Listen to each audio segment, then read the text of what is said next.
Hello, everyone. This is Assistant Superintendent Edmond Ouswefiye from the Narcotics Control Commission. This morning, I am here to take you through a breakdown of the use of narcotic drugs, its abuse and effects, and some ways some other barons and bad guys are trafficking these drugs on our shore. Now, we, the Narcotics Control Commission, what we do is that at the airports and the borders of the country, we are there making sure that these bad guys are not trafficking this drug either into the country or outside the shores of the country. We also go to the general public, educating them on the dangers of these narcotic substances. And so this morning, I want to take you through these processes of the drugs. Now, when we say a drug, what is a drug generally? A drug is any substance when taken into the system, it changes the perception or the mood of an individual. And there are two types of drugs. We have the legal drugs and we have the illegal drugs. Now, the legal drugs has to do with the drugs that are permitted by the law for their use. Example of these drugs are the ones we buy from the pharmacy shops and the over-the-counter drugstores, like the blood tonics, the painkillers, and the rest. Now, the illegal drugs also has to do with the ones that are banned or not permitted by the law for its use. An example of such drugs are the cocaine, heroin, we have crystal methamphetamine, we have amphetamine, we have ecstasy, and the likes. Now, we have three classifications of drugs by effect. When I say classification of drugs by effect, in other words, when you take in these substances, how your body reacts or how your body language responds in the taking in of those drugs. The first one is what we call the depressant drug. Now, the depressant drug slows down the central nervous system. It slows down the functions of your brain. So anytime you take in a depressant drug, you see that the motion and the language of an individual slows. In Chi, they say something like ebono, emanienya, or boti. In that sense, we say that you are under a depressant state.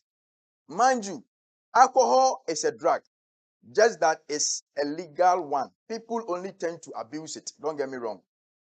In that same way, some of these depressant drugs that can slow down your central nervous system is heroin and some others. Now, the next classification is what we call stimulant. So with a stimulant, what we are saying is that it speeds up the central nervous system. So while the depressant drug slows it down, the stimulant drug rather speeds it up. So example of a stimulant drug is the cocaine. So people intentionally takes in the cocaine in order to do things which the natural energy cannot do. So in other words, when they take in the cocaine, it speeds up their system. It speeds up the way they want to do things. So one person, they take 5 contracts. In order to execute all those contracts within a stipulated time, they now resort to these drugs to help boost their energy so that they can do it. At the end of the day, they end up destroying their system. Now, an example of the stimulant drug is the cocaine. The last one is what we call hallucinogen. So with the hallucinogen, what happens is that it distorts perception. How everybody sees things, they see it differently. An example of hallucinogen drug is the weed or cannabis. Now, with the hallucinogen, example is someone who is on a story building. To him, he sees it that he's on a staircase. So he is climbing down. By the time he realizes, he has fallen and then broken down his neck. So some of these things, when you get yourself into them, you hallucinate. I mean the cannabis or the weed or the marijuana or Indian hemp. You hallucinate. Good.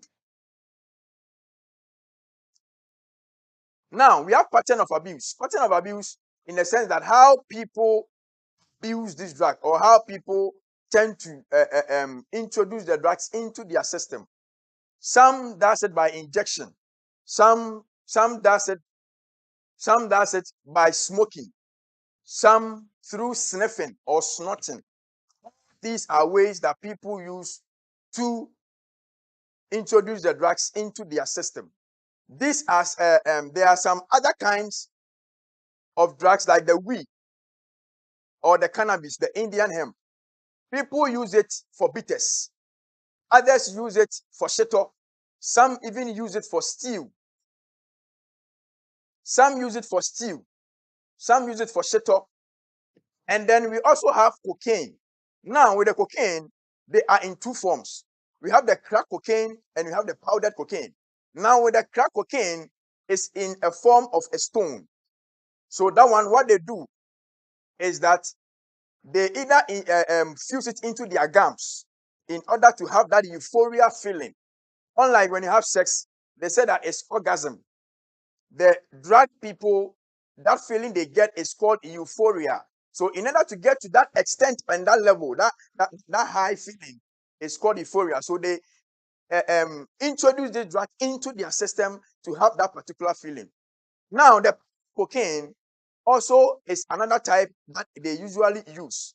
Now, with the cocaine, some of the elements or components they use in making the cocaine, number one is cement.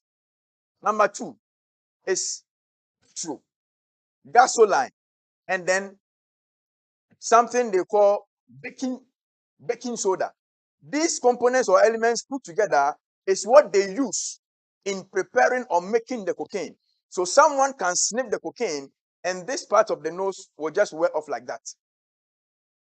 Very good. Now, want to look at some signs of these drugs. What are some of the signs you will see on an individual that will show that the person is doing drugs? What are some of these signs? Number one, possession of drug paraphernalia objects. Possession of drug paraphernalia objects such as syringes, pins, or better still matches, lighter. Whenever you see some of these substances on a friend or an individual, it's a sign that the person is into drugs. Mind you, as you are in school, you are going to meet friends, you are going to meet people that are into these things. Whenever you see some of these substances or some of these mentioned paraphernalia objects on them, try to refrain and then resist and restrict yourself from such friends. Now, what are some of the other signs? They begin to neglect personal hygiene. They don't bath. Why don't they bath? The reason be that when you introduce the drug into your system, it has a time range that it works in your system. Some can take like 2 days. Some can take like 3 days. Some, depending on the content of the acidic substance in the drug, it can take even to a week. So let's say the person have bought a drug for like 1,000 Ghana, cocaine. Very small, very little. Now he has introduced the drug into his system. It's going to take like a week before it elapses or it wears off. The moment the person come into contact with water, soap, and sponge, and bath with it, at the moment the drugs will wear off from the system. So in order to maintain or sustain it, what they do is that they rather make sure that by the time they get additional money to purchase, they have by the time they get money to purchase an additional drug, that which is in their system would have wear off. So every time they want to be on the level of doing the drugs. Now, another sign is that for high performance in school, you will be a fool and the biggest one to attribute your intelligence and your intellectual capacity to doing drugs. Most people in our time, these were there. People will do drugs, and then because they are some way, somehow intelligent, they will attribute it into drugs, luring other people into doing it. Be very careful and be mindful. Be on the watch. As you are out there, there are people that are doing these drugs, and they will try to attribute it into it. I know that this campus, when you are caught doing drugs, you are going to be dealt with, and even maybe can even lead to dismissal. So be very, very careful and mind yourself.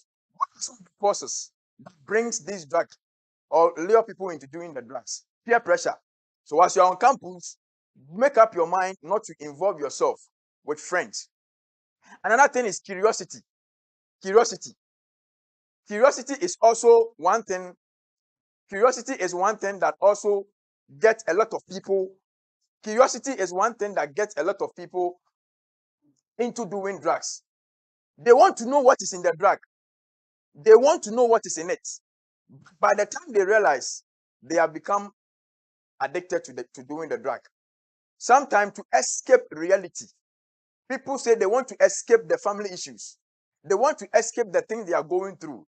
In order to do that, and by doing that, what they do is that they resort to doing cocaine and resort to doing drugs, which doesn't help them. It rather compounds the matter and the situation. Now, there are some pictures I would love to show you. I would love to show you. There are some pictures I would love to show you.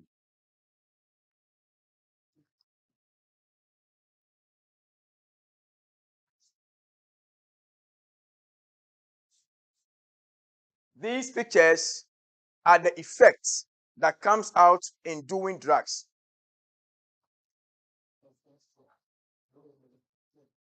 There are a lot of effects that succumb people that do drugs. And some of these effects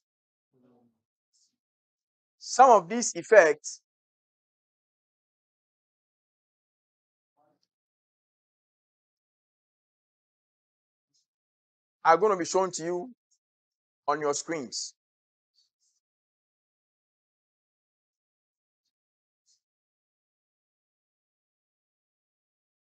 Right.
All right.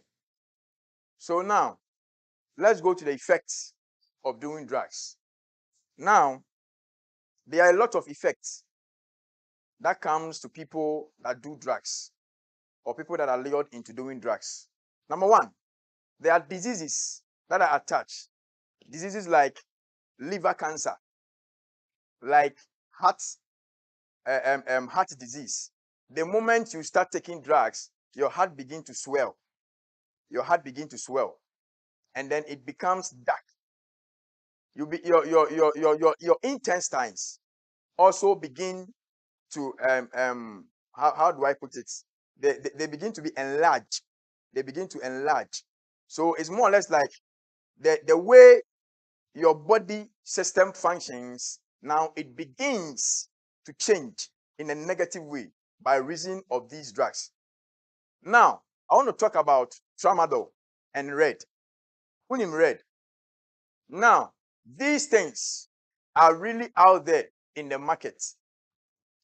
Mind you, tramadol is a capsule. One capsule of tramadol is 50 milligrams. Tramadol is a drug that is supposed to be prescribed by a doctor to a patient. I use a patient and a doctor because it is only to be given under the prescription of a physician or a doctor. If you take tramadol on your own, it is drug abuse and it can cause you. So the dosage a physician or a doctor can give. Now with the tramadol, it is given to people that are undergoing severe pain, depending on whatever matter it is. It could be accident. It could be maybe a woman in labor going for childbirth. Now, when it happens like that, the maximum dosage a doctor can prescribe to a patient is 100 milligrams. So depending on the severity of your pain, it is either a 50 or 100. Any dosage above 100 is illegal. But now you will see our young guys by the roadside with what they call 5-star storm. And they have like 50 milligram, 5 of them or like 7 in one 5-star. When they take it, they stand there and then they are dozing off, thinking that they are on their bed in their rooms. Why is it so? Because of the content of the tramadol or the treatments they use in making the tramadol. You are not taking it for the purpose for which it was made for. And so when it happens like that, these are the effects you get. Now, you see that a tumor begin to develop around your intestine if you are a man or a male. When you take tramadol frequently, a tumor begin to develop around your intestine. At a certain point, it leads to kidney failure and heart failure. If you are a woman too, the same tumor develops around your fallopian tube, which can even cause your childbirth later on in life. So you have to be very careful. Now, coming to the red. Red is a higher dosage of the tramadol. So as one tramadol is 50 milligram, one red is 250 milligram or 250. 250 or 255. Sorry.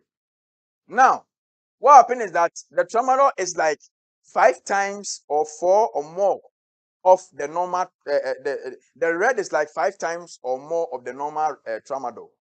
So the moment you take in one red, the red is a tablet. It's in a tablet form. When you take in one red, you begin to suffocate. You have breathing difficulty. The moment it happens like that, it can kill you instantly.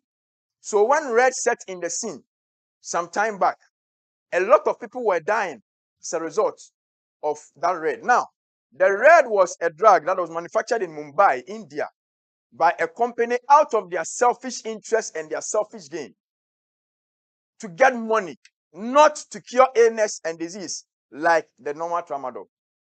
So they were transiting it to a different country to have that business with them.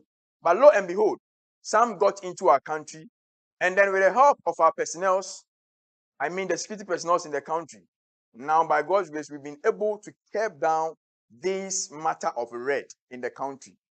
So now the red is quite low now as compared to before. On a percentage level, I would say now it's more like 98% down. And we are still killing it and making it, we are trying to curb it even from the system. Now, there are ways that people traffic these drugs into their system. Into their system and also out of the shores of the country. So as students, you have parents, you have siblings, you have friends that travels abroad, or maybe you yourself, you have opportunity to travel. What we always advise people as officers is that when you are traveling, please do well to pack your things yourself. Do well to know everything in the bag or the baggage which you carry with you. It happens a lot of times in the airport, at the airport, where people try to smuggle drugs into their colleagues' bag that they will be caught and then be prisoned out of their own whatever interest or out of whatever gain they want. Maybe to acquire their property, to acquire their wealth, or any matter. And now, people smuggle these drugs in their shoes. So what we say is that wherever there is space, people do to smuggle it.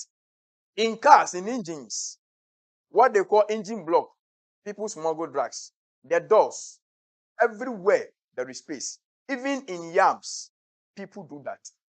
So if you are on campus, we admonish and advise you that look on the watch for anyone that you know that travels. It could even be yourself. I remember one time at the Kotoka International Airport, one woman was traveling and she was carrying a dead baby.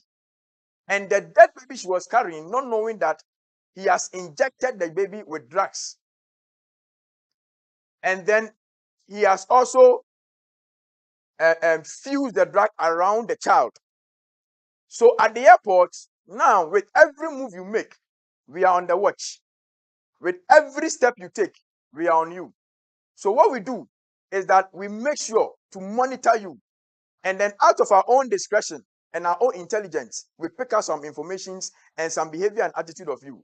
Now, this woman was picked. The moment he got to know that she was picked, she now gave the baby to one man that, please carry my child for me. I am going to the washroom. By the time he returned, by the time the man got to his turn to be searched, they asked him, is that your child? He said, oh no, it's for one woman. He said he's going to the washroom and then he will come back. But the woman was gone. Now, the baby was found with the man. What shows that the child is not yours? So the man was prosecuted and was jailed, sentenced to prison.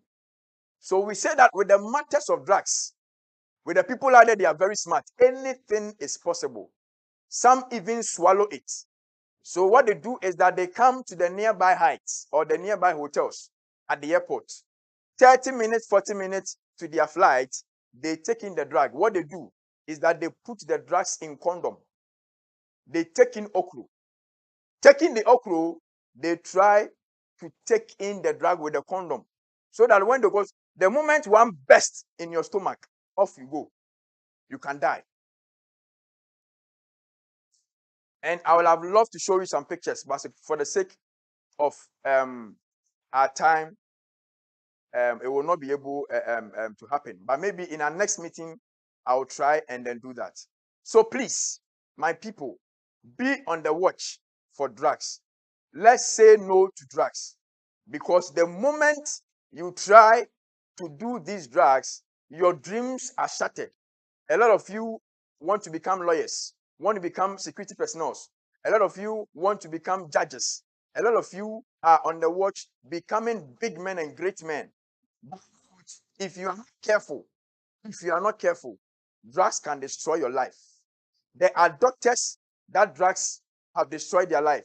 They are lawyers, accountants, teachers, professors, lots that we can't mention.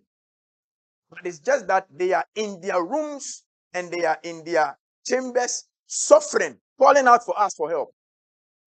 If I tell you the particular people in high positions that are doing these drugs, you'll be shocked. So please encourage yourself with this presentation I have had with you, and then make up your mind not to engage yourself in drugs.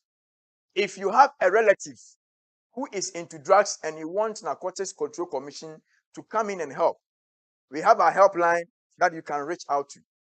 0594 594 758. If you have a relative that you want us to come through and help,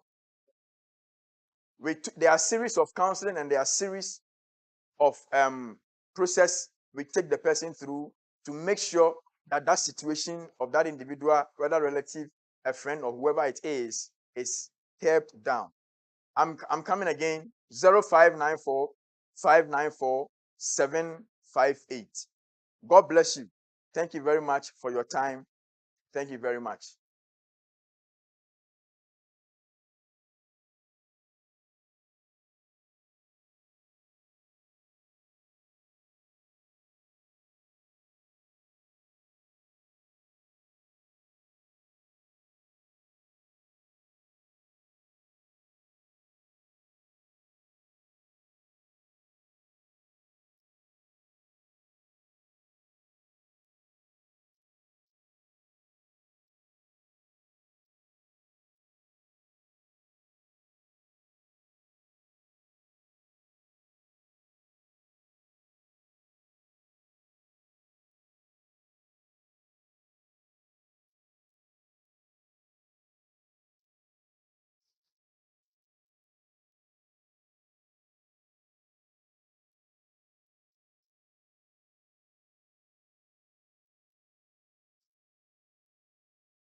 Thank you so much, ASP Edmund. Yes. We are grateful for your time spent with us. We have some few questions and we'll be grateful if you can address them. So, a lady is asking, are there confidential counseling and rehabilitation services available for students at your end? Yes, sure. I think in my conclusion, I made mention of that. We have a counseling and rehabilitation unit that tackles people that are into drugs and they want to stop. What happens is that these ones are not published. Even not the officers, all of us will get to know. It's just to the counseling unit. It's very confidential, highly confidential. So if you have such a related matter, kindly contact our line that I gave out 0594 594 758, and we'll give you out to our counseling unit. And then, so what happens is that we work hand in hand with the rehabilitation centers. So just as if you fall on us to take you there and take you through the process, cost is going to be reduced as you going on your own. So it will be best you work with us, and then, or let me say, you come to us with that person or that matter, and then we'll help. Yeah. Okay, thank you. A student is asking, I live with someone in my room and the person is using drugs. How would that affect me, or would I get involved into it? Wow. Yes. This is a dangerous matter. You see, I said something. You really need to be on the watch, and you need to be careful. Okay. With such matters, what you can do, because even as the person do the drugs in your presence, it can affect you.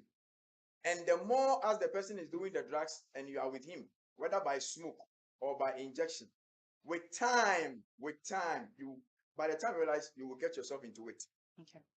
And so what I would advise is that maybe you need to get to an authority, Okay. an authority figure that maybe you can address this issue to. And if it's possible, they see how they can work it out. And if the authority can also reach out to us, we will see how to handle such students. Yeah, it's not an arrest at all. It's not an arrest. Okay. But it's in the same matter and same form of counseling and that Okay. that process. Yes, please. Okay. So it would be good if you seek assistance Yes, now sure. before you also participate or take part or start using these hard drugs. So one Dorcas needs a clarification. She mentions that you mentioned that when you take in the cocaine and you take in water, it drains from your system. She wants a more clarification or elaboration Oh, on okay. that. I think she didn't get me on that. What Yes. I said was that when you take in the cocaine, depending on the content of the components used to manufacture, Okay. what happens is that when your body come into contact with sponge, water, and soap, that's if you use to bath, the drugs can wear off from your system. So what happens is that the reason why some of them neglect personal hygiene, they don't continually bath like the junkies by the street, is that when they administer the drug into their system, it takes time for the drugs to elapse or wear off. Okay. So by the time the drugs wear off, they have secured money to purchase again. So that because the moment the drugs wear off, what we call withdrawal symptom setting. Okay. That's what they call techie. So someone can stand at one place and will be doing this for like 7 hours. Wow. So the moment the drugs wear off, withdrawal symptom setting. When the withdrawal symptom setting, that is where they begin to behave abnormally.